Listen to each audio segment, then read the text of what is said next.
قائد اعظم رحمۃ اللہ علیہ نے آپ کے ہاتھ پر بیعت کی. اچھا، یس، پیر جماعت علی شاہ پیر صاحب جماعت کے علی شاہ صاحب ہاتھ سرکار پر قائد اعظم نے بیعت کی. قائد اعظم نے بیعت کی 1944 میں سری نگر میں.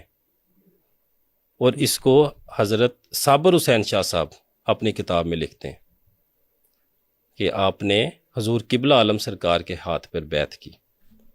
ایک وقت تھا جب حضرت قائد اعظم رحمۃ اللہ علیہ کو کافر، یہودی بالکل اور انگریزوں کا ٹاؤٹ کہا جاتا تھا. ہاں، واٹ ناٹ، کیا کیا کہا گیا، کیا کیا کچھ نہیں کہا گیا بالکل ٹھیک ہے. اس وقت.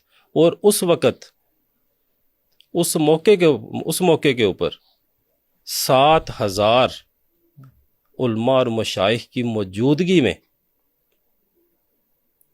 اور 6 سے 7 لاکھ عوام کی موجودگی میں حضور قبلہ عالم سرکار پیر جماعت علی شاہ صاحب سرکار نے سٹیج پر کھڑے ہو کر فرمایا کہ یہ اللہ کے ولی ہیں.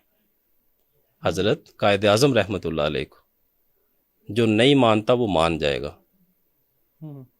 پھر وہاں پہ جو منتظمین تھے انہوں نے بھی ہاتھ کھڑے کر دیے، کھڑے ہو گئے. وہ انہوں نے فرمایا کہ اگر ایک ولی کامل نے آپ کو ولی کہہ دیا ہے، اگر پہلے نہیں بھی تھا تو اب یہ ہو گئے. اور پھر دنیا نے دیکھا کہ آپ نے کس طرح سے پاکستان کا مقدمہ لڑا. اور اس کے بعد، اس واقعے کے بعد برصغیر پاک و ہند میں پاکستان زندہ باد کے نعرے لگنا شروع ہو گئے. تحریک پاکستان میں ایک نئی جان آ گئی. قائد اعظم زندہ باد کے نعرے لگنا شروع ہو گئے. اور اللہ تعالیٰ نے پاکستان کو مرز وجود دیا. پاکستان مرز وجود میں آیا. آپ کو روحانی بانی پاکستان بھی کہا جاتا ہے. حضرت امیر ملت رحمۃ اللہ علیہ پیر جماعت علی شاہ صاحب سرکار، آپ نے اپنی حیات مبارکہ میں بے شمار تصانیف لکھی. اور بعد میں آپ کے جانے کے بعد آپ کی شخصیت کے اوپر بے شمار تصانیف لکھی گئی.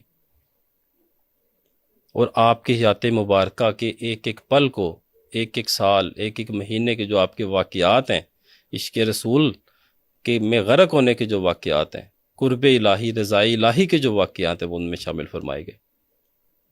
آج بھی آپ کے مزار شریف پہ یہ لکھا ہوا ہے کہ جان جاتی ہے تو جائے، نماز نہ جائے. جان جاتی ہے تو جائے، نماز نہ جائے. آپ فرماتے تھے کہ جو سانس ذکر کے بغیر چلا گیا وہ واپس نہیں آ سکتا. جو ہمارا سانس ذکر کے بغیر چلا گیا وہ واپس نہیں آ سکتا. صحیح بات. تو کوئی سانس ہمارا اللہ کے ذکر کے بغیر نہیں جانا چاہیے. آپ نے 100 سال سے زیادہ عمر پائی الحمدللہ. اور آپ کے جو آگے محبین تھے، اب آپ کا جو کوسچن تھا کہ آپ کے جو مریدین سے محبت تھی، اس کے بارے میں بڑا خاص واقعہ یہاں پہ مجھے یاد آ رہا ہے. آپ کے خلیفہ خاص حضرت ولی محمد شاہ صاحب، آپ کا ملتان شریف میں دربار اقدس ہے. آپ کو حضرت چادر ولی سرکار رحمۃ اللہ علیہ کے نام سے جانا پہچانا جاتا ہے. اچھا. آپ کی اپنے مرشد کریم حضور قبلہ عالم سرکار سے ایسی محبت تھی کہ آپ ملتان سے پیدل ننگے پاؤں علی پور سیداں شریف تشریف لے کے آتے تھے. ملتان سے نارووال ننگے پاؤں پیدل تشریف لے کے آتے تھے. اور جب قبلہ عالم سرکار حضور پیر سید جماعت علی شاہ صاحب سرکار نے آپ کو فرمانا کہ ولی محمد اب آپ جائیں، کافی دن ہو گئے ہیں آپ کو یہاں پہ، تو آپ ریلوے اسٹیشن پہ جاتے تھے. اور جب ٹرین آنے کا ٹائم ہو جاتا تھا تو اکثر نیچے کر لیتے تھے اور سونے کا بہانہ بنا لیتے تھے. جب ٹرین گزر جاتی تھی پھر واپس آ جاتے تھے. ہاں جی، گئے نہیں، سو گیا تھا، ٹرین نکل گئی ہے. اور جب آپ کو آپ کے رفع حاجت کا وقت آتا تھا حضرت ولی محمد شاہ صاحب سرکار، تو آپ علی پور سیداں شریف کی حدود سے باہر چلے جایا کرتے تھے. آپ کی محبت اور عقیدت کا دیکھیے. جب آپ بوڑھے ہو گئے تو اپنے مریدین کو آپ نے کہنا کہ تسلا لے کے آئیں، تانبیہ لے کے آئیں. میرے مرشد کریم کی جو سرزمین ہے مجھے یہ زیب نہیں دیتا کہ میں اپنے معاملات یہاں پہ انجام دوں. رخسار بھائی، آپ کی اس بات پہ ٹھیک ہے، میں ایگری کہتا ہوں، لیکن آبویسلی ہم نے چیزوں کو بیلنس بھی رکھنا ہوتا ہے. اچھا، یہ جو آپ نے بھی اسٹیٹمنٹ دی نا، اس کے اوپر ناقدین بھی کامنٹس کرتے ہیں، تو میں چاہ رہا ہوں کہ چیزوں کو بیلنس رہ کے ان کا اوپینین بھی سامنے رکھ کے چلتے ہیں. کیونکہ بات یہ ہوتی ہے نا کہ ناقدین بات تو کرتے ہیں لیکن یہ کہ ایک جواب بھی ہو جاتا ہے تاکہ یہ بھی چلا جائے. ہو سکتا ہے کہ ان کا بھی دل بدل جائے یا ان کو بھی وہ چیز مل جائے, انڈرسٹینڈ کر جائیں کہ اکثر کہا جاتا ہے کہ نبی پاک صلی اللہ علیہ وآلہ وسلم بھی تو تھے, صحابہ کرام بھی اسی مدینہ منورہ میں رہتے تھے یا مکہ شریف میں بھی رہتے تھے. آج بھی لوگ مدینہ پاک جاتے ہیں, مکہ شریف میں جاتے ہیں, اور اوبویسلی وہ اپنی جو یہ حاجت ہوتی ہے وہ بھی کرتے ہیں, واش رومز وغیرہ جاتے ہیں, یوز کرتے ہیں. ایون دو بڑی بلڈنگز میں اونچے رہتے ہیں, تو مطلب یہ کہ احترام کا لیول تو اوبویسلی وہ ہے. تو یہ ایک کوشچن آتا ہے, کوشچن میں نے آپ کے سامنے رکھ دیا کوشچن, ہوپ فلی آپ نے انڈرسٹینڈ کر دیے جو میں کہنا چاہ رہا ہوں. تو مطلب جو بھی اس پہ جواب دینا چاہیں. ہمارے پیارے نبی صلی اللہ علیہ وآلہ وسلم کی حیات مبارکہ کا جب ہم بغور جائزہ لیتے ہیں, ان کو پڑھنے کی کوشش کرتے ہیں, تو ہمیں بے شمار ایسے واقعات ملتے ہیں کہ آپ کے صحابہ اکرام, جو ہمارے صحابہ اکرام رضی اللہ تعالیٰ عنہ ہیں, آپ نے اپنے تن من دھن سب کچھ آپ کے اوپر قربان کیا. ایسے ہے بالکل, کوئی شک نہیں. اور قربان کرنے کے لیے تیار بھی تھے, ایون یہاں تک کہ آپ کے لعاب دہن اور آپ کے وضو کے پانی کو بھی لوگ اکٹھا کر لیا کرتے تھے. ٹھیک ہے, محبت کا تو یہ امر ہے. اور جو مرشد سے محبت ہے, یہ میری بات آپ انڈرسٹینڈ کیجیے گا. ایکچولی ہم یہاں پہ اپنی ان پوڈ کاسٹ میں ذکر اذکار کے ساتھ ہمارا جو نقطہ نظر ہے یہاں جو ہم بیان کرتے ہیں وہ اس کا ایک ٹاپک صوفیزم بھی ہے. ٹھیک ہے, اب اس میں گزارش ہے کہ اس کی 3 مین سٹیجز ہیں. 3 مین سٹیجز ہیں, فنا فی الشیخ, فنا فی الرسول اور فنا فی اللہ.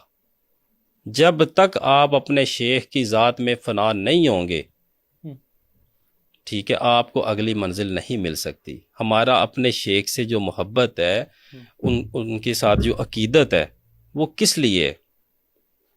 وہ صرف اور صرف قرب الہی اور آقا کریم صلی اللہ علیہ وسلم کی نظر عنایت کے لیے. کیونکہ وہ لوگ آقا کریم صلی اللہ علیہ وآلہ وسلم کی بارگاہ عالی شان میں